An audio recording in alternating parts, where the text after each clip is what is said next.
I paid for my stepdaughter's dream wedding, but my kids were barred. I just spent $47,000 on what I thought was going to be the happiest day of my stepdaughter's life. The flowers were perfect, the venue was stunning, and I was so proud to walk her down the aisle. But when my own biological children showed up at the church doors, they were turned away like strangers. The security I didn't know existed handed them a list, and my name wasn't on it. What happened next will make you question everything you think you know about blended families. Hey, story lover. Welcome to the Narrative Hub, Reddit Stories. Believe me, this adventure gets wild, but it's only epic with you. Seriously, you make this possible. Want more stories? Greater adventure? Smash subscribe right now. Smash like. Comment below. Let's go. Let me take you back to where this nightmare began. 8 months earlier, my stepdaughter Emma came to me with tears in her eyes and a diamond ring on her finger. For 12 years, I'd been the only father she'd known. Her biological dad disappeared when she was 6, right around the time I married her mother, Sarah. I didn't just accept Emma as my own, I chose her every single day. "Dad," she whispered that evening, "I want you to walk me down the aisle." My heart nearly burst. Here was this young woman I'd raised, who'd called me dad since she was 8, asking me to give her away. Of course, I said yes. But then came the conversation that should have been my first red flag. "We want the wedding to be perfect," Emma continued, and Mom and I were thinking, maybe we could keep the guest lists separate. You know, to avoid any complications. Complications. That word haunted me, but I brushed it off. Blended families are complex, right? I figured she just wanted to keep things simple. I had no idea I was signing my own children's death warrant. The cost started innocent enough. $1,000 here for the venue deposit, $2,000 there for the dress. But Emma had champagne dreams, and I was determined to give her everything. The venue? The historic Grandview Manor, $18,000 for the day. The dress? Custom designed by some hotshot in the city, $4,500. The flowers? Dad, I just want something magical, $6,200 for arrangements that belonged in a museum. Every week brought new expenses. The photographer, the videographer, the string quartet, the 5-course dinner for 200 guests. My bank account was hemorrhaging money, but every time I hesitated, Emma would look at me with those big eyes and say, "I just want my dad to be proud of me." How could I say no to that? My own kids, Jake and Melissa, my 19 and 21-year-olds from my first marriage, watched this financial frenzy with concern. Jake pulled me aside one evening. "Dad, you know that's more than my college tuition, right? For one day." "It's her wedding, son. She deserves this." "But what about?" "What about what, Jake?" He went quiet. I should have pressed him. I should have asked what he wasn't telling me. But I was too caught up in being the perfect stepfather to notice I was failing as a real father. 3 months before the wedding, I was reviewing the guest list with Emma when I noticed something odd. My side had about 30 people listed: my parents, my siblings, a few close friends. But Jake and Melissa's names were nowhere to be found. "Sweetheart, I think there's been a mistake. My kids aren't on here." Emma's face went pale, then quickly shifted to something I'd never seen before: cold calculation. "Oh, Dad, we need to talk about that." She sat me down like I was a child about to be disciplined. "Mom and I have been discussing this, and we think it would be better if Jake and Melissa didn't come to the actual ceremony." The room started spinning. "I'm sorry, what?" "They make Mom's side of the family uncomfortable. You know how they feel about the divorce and everything. And honestly, Dad, they've never really accepted me as family. It would just create tension on my special day." I stared at her, searching for some sign of the little girl who used to beg Jake to push her on the swings, who used to follow Melissa around like a shadow, copying everything she did. "Emma, they're your brother and sister." "Stepbrother and stepsister," she corrected sharply. "And this is my day." I should have put my foot down right there. I should have said that if my children weren't welcome, neither was my checkbook. But Emma was ready for my resistance. She'd been preparing for this conversation. Dad, you know how much this means to me. You know how hard it's been, planning this wedding while dealing with Mom's anxiety about seeing your ex-wife's kids. She's been having panic attacks. Panic attacks. Sarah had been having panic attacks because of my children? This was news to me. And honestly, Emma continued, her voice dropping to a whisper. Jake made some really inappropriate comments about my fiancé at dinner last month. Sexual comments. It made me really uncomfortable. My blood went cold. Jake had never, would never, but doubt crept in. Had I missed something? Was I being naive about my own son? What kind of comments? I don't want to repeat them. It's too humiliating. But Mom heard them too.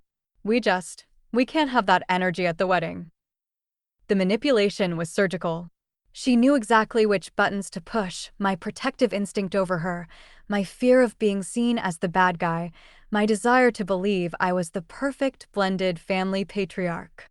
She played me like a fiddle, and I let her. The point of no return. Maybe they could come to the reception? I suggested weakly. Emma shook her head. Dad, if you really love me, if you really want this day to be perfect, you'll understand. It's just one day. One day where I get to be the center of attention without dealing with complications. There was that word again. Complications.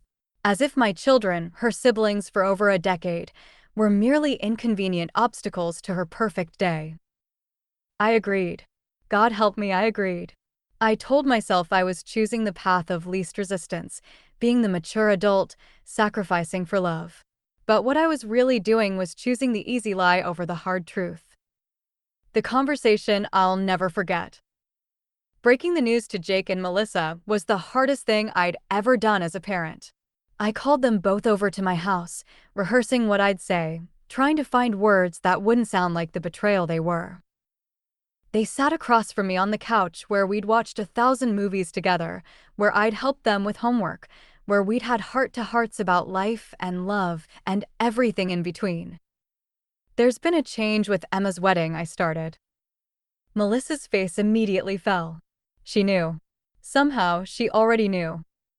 Let me guess, she said quietly, we're not invited. The fact that she wasn't surprised should have been my wake-up call. It should have told me that Emma had been building this wall for longer than I realized. Jake's reaction was different. He exploded.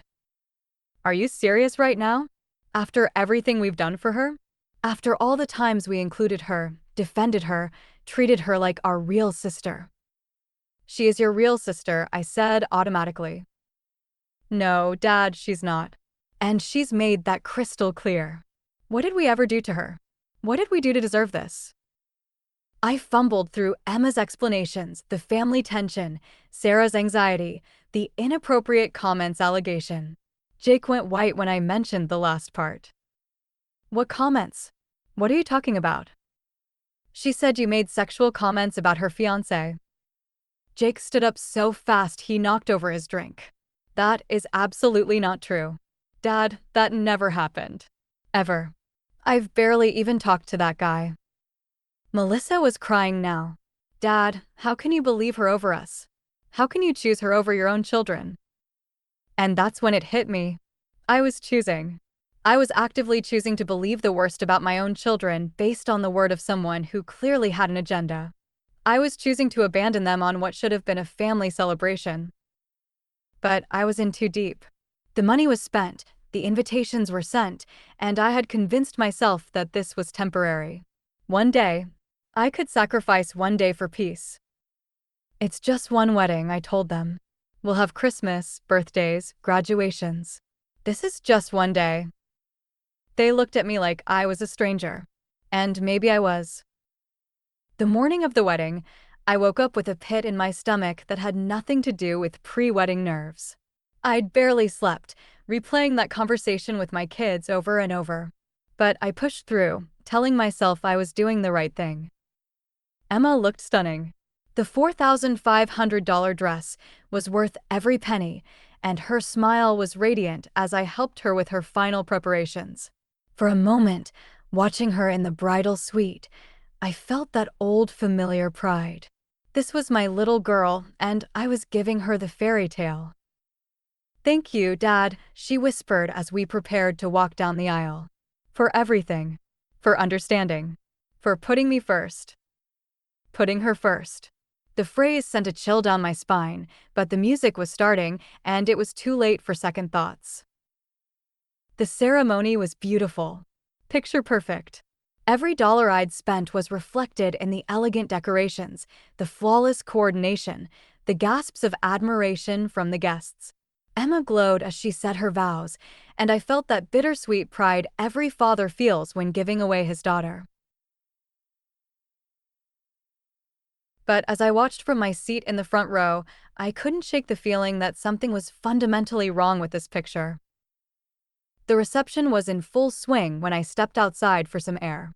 That's when I saw them, Jake and Melissa, sitting in Jake's car in the parking lot. They weren't trying to crash the wedding or cause a scene. They were just there, waiting. I walked over to the car, my heart pounding. "What are you doing here?" Melissa rolled down the window. Her eyes were red, but her voice was steady. "We brought you something," she said, handing me an envelope. Inside was a card, a beautiful wedding card with a heartfelt message wishing Emma and her new husband happiness. There was also a check. A $500 check, which I knew represented most of Jake's savings from his part-time job. "We wanted to give this to Emma," Jake said quietly. "Even if she doesn't want us here, she's still our sister. We wanted her to know we don't hate her." The generosity broke me. Here were my children, excluded and humiliated, still trying to do the right thing. Still trying to be the bigger people. "Why don't you come in?" I found myself saying. "I'll talk to Emma. I'm sure we can work this out." They exchanged a look I couldn't read. "Dad," Melissa said gently, "there's something you need to know." What they told me next shattered everything I thought I knew about the past 8 months. The inappropriate comments Jake allegedly made? Complete fabrication. But more than that, Emma had been systematically poisoning Sarah against my children for years. Small comments, little suggestions, carefully planted seeds of resentment. "Remember when Emma told you I was rude to her at Christmas dinner?" Melissa asked. "I asked her to pass the salt. That's it. But she told Mom I was trying to exclude her from conversation by asking for things instead of talking to her. And that time she said I was being inappropriate with her friends?" Jake added. "I helped them carry groceries in from the car. That was the extent of our interaction." The pattern became clear. Emma had been building a case against my children for years, preparing for the day when she'd have enough power to exclude them completely. The wedding was just her moment of triumph. But the real bombshell was yet to come. "Dad," Melissa said, "do you know who else isn't invited to this wedding?" I racked my brain. Everyone seemed to be there, Sarah's family, Emma's friends, all the people who mattered. "Your ex-wife," Jake said quietly. "Our mom." Emma specifically told the wedding planner that under no circumstances was she to be allowed in, even if she showed up. My first wife, the mother of my children, had been preemptively banned from a wedding I was paying for. Even though we'd been divorced for 15 years, even though she'd never caused problems at family events, even though she'd always been cordial to Emma. "She doesn't want any reminders of your first family," Melissa said, using air quotes. "We're just reminders that you had a life before her and her mom." That's when the real shock hit me. As we sat there in the parking lot, I saw 2 security guards approaching us. I recognized them. They were the same guards who'd been at the church earlier. "Excuse me," one of them said, approaching my window. "We need you folks to move along. This is a private event." "I'm the father of the bride," I said, confused. The guard looked uncomfortable. "Sir, I have a list of people who are not to be admitted to the reception under any circumstances. Your name is on that list." My name was on the list of people banned from the wedding I'd paid $47,000 to fund. I got out of the car, my hands shaking. "Let me see that list." There it was, in black and white. My name, my children's names, and 3 other names I didn't recognize, all marked as do not admit, potential disruption. Who gave you this list? I demanded. The bride and the mother of the bride, sir. Emma and Sarah had banned me from my own stepdaughter's wedding. After everything was paid for, after I'd already walked her down the aisle, after I'd served my purpose, I was just another liability to be managed. I stormed back into the reception, my children following behind me. The security guards tried to stop us, but I was beyond caring about scenes or propriety. I found Emma at the head table, glowing and laughing with her new husband. When she saw me approaching with Jake and Melissa, her face went white. "What are you doing?" she hissed. "They're not supposed to be here." "Neither am I, apparently," I said, pulling out the list. "Care to explain why the man who just spent $47,000 on your wedding is on your banned list?" The color drained from her face completely. She hadn't expected me to find out. Her plan was to let me discover later, after the honeymoon, when it was too late to do anything about it. "Dad, you're making a scene," she whispered. "I'm making a scene? You banned your own family from your wedding, and I'm making a scene." That's when Sarah appeared, her face flushed with champagne and guilt. "You need to leave," she said, not meeting my eyes. "You're ruining Emma's day." "I paid for Emma's day." I exploded. "Every flower, every candle, every bite of food in this room came from my money, and you banned me like I was some kind of stalker." The reception had gone quiet around us. 200 guests watching the father of the bride having a public meltdown. Emma was mortified, but not for the reasons she should have been. "Security," she called out. The same guards who'd shown me the list came running. They grabbed my arms, preparing to escort me out of the wedding I'd funded. That's when Jake stepped forward. "Don't touch my father," he said, his voice deadly calm. "And don't you dare put your hands on him in front of all these people who are eating food he paid for." The room was dead silent now. Emma's perfect wedding had become a Jerry Springer episode, and it was all her own doing. I pulled out my phone and made a call I probably should have made months earlier. "Hi, this is Name. I need to report fraudulent use of my credit card." "Yes, I'll hold." Emma's eyes went wide. "Dad, what are you doing?" "What I should have done the moment you showed me your true colors," I said. "I'm disputing every charge related to this wedding. Every vendor, every payment, every cent of the $47,000 I spent on someone who thinks so little of me that she'd ban me from the very event I made possible." The panic in her eyes was immediate and pure. "You can't do that. The vendors will come after us.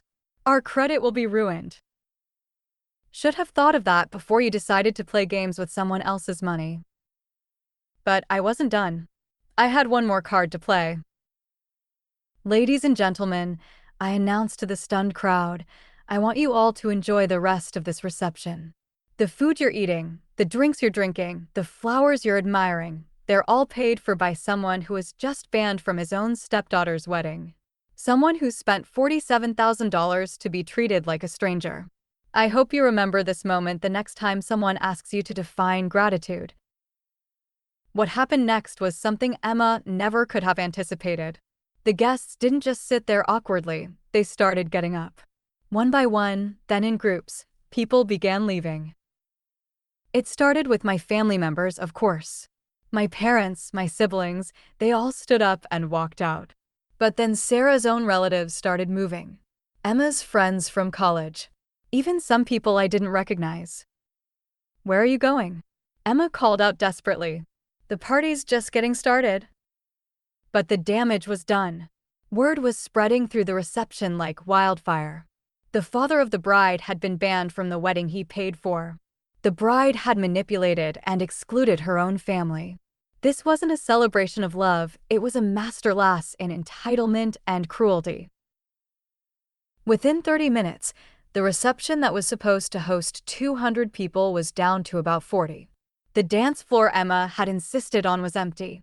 The 5-course dinner I'd paid for was going uneaten. The fairy tale had become a nightmare. The next morning, my phone was ringing off the hook. Vendors calling about disputed charges. Emma calling and crying, begging me to reconsider. Sarah leaving voicemails that started angry and evolved into panicked as the financial reality set in. But the call that mattered most came from Jake. "Dad, I'm proud of you." "For what?" "For losing my mind in public. For finally choosing us. For finally seeing what she really is." Melissa was on the line too. "We know it wasn't easy, Dad. We know you loved her." And I had loved her. That was the most heartbreaking part of all this. For 12 years, I genuinely believed Emma was my daughter in every way that mattered. I'd raised her, supported her, sacrificed for her. But love had been a one-way street, and I'd been too blind to see it. The credit card disputes were a mess, but not insurmountable. Some charges I could successfully contest, others I couldn't. In the end, I was out about $30,000, still a massive hit, but not the full $47,000. Emma and her new husband did end up facing financial consequences. Several vendors came after them directly when my payments were reversed. Their credit took a significant hit. The perfect start to their marriage was marred by debt and legal issues. But that wasn't my problem anymore. 3 months later, I got a call from Emma's biological father, the man who'd abandoned her when she was 6. "I heard about what happened at the wedding," he said. "I wanted you to know. Emma reached out to me about 6 months ago. She wanted me to walk her down the aisle."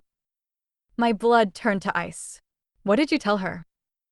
"I told her I wasn't interested. I haven't been a father to her, and I wasn't going to pretend for one day.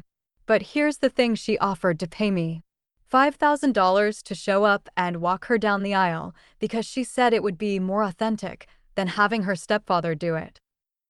The betrayal was complete. Emma had tried to replace me with her deadbeat biological father, and when that didn't work, she'd settled for me while planning to exclude my children all along. I wasn't her father. I was a convenient wallet with an emotional attachment she could exploit. Today, 8 months later, my relationship with Emma and Sarah is over. There's no coming back from what they did, and honestly, I don't want to come back. But my relationship with Jake and Melissa has never been stronger. We've had honest conversations about how I failed them, how I let my desire to be the perfect stepfather blind me to my duties as their actual father. They've forgiven me, but I haven't forgiven myself. I learned that being a parent isn't about being liked or appreciated. It's about choosing the right people to love, the right values to uphold, and the right battles to fight. I spent 12 years trying to earn love from someone who was incapable of giving it, while taking for granted the love I already had. If you're in a blended family, listen to me carefully. Love is not a zero-sum game. Loving your stepchildren should never come at the expense of your biological children. And if someone asks you to choose between the children you raised and the children you created, they're asking the wrong question. The right question is, who in your life treats you with the respect and love you deserve? Who has your back when things get tough? Who shows up for you the way you show up for them? Emma spent years showing me exactly who she was. I just chose not to see it because I was so invested in the fantasy of the perfect blended family. But my real children, Jake and Melissa, they never stopped showing me who they were either. Loyal, generous, forgiving, and genuine. They were right there all along, and I almost lost them for someone who saw me as nothing more than an ATM with emotions. The $47,000 I spent on that wedding was expensive, but the lesson I learned was priceless. Sometimes the family you think you're building is just a house of cards, and the family you already have is the foundation you should never take for granted. Emma got her perfect wedding day, but she lost her father in the process. And that's a trade I hope she thinks was worth it, because it's one she can never undo.